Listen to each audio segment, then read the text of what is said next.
هر 5 تا حرفش بوی خوش ازش میاد. رحمت. پیامبر در حدیث فرموده که اول رمضان رحمته، 10 روز اول رحمت. رما میم مغفرت، 10 روز وسط چه؟ مغفرت.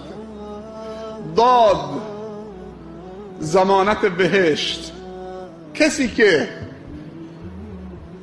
ضمانت بده که این 1 ماه رمضان درست روزه بگیره، رمضان یه دری داره تو 80 در بهشت. خود رمضان یک در ویژه داده مخصوص خودش، تو رو از اونجا عبور میده. اون در اسمش چیه؟ ریان، باب ریان. یک در مخصوص روزداران رمضانه.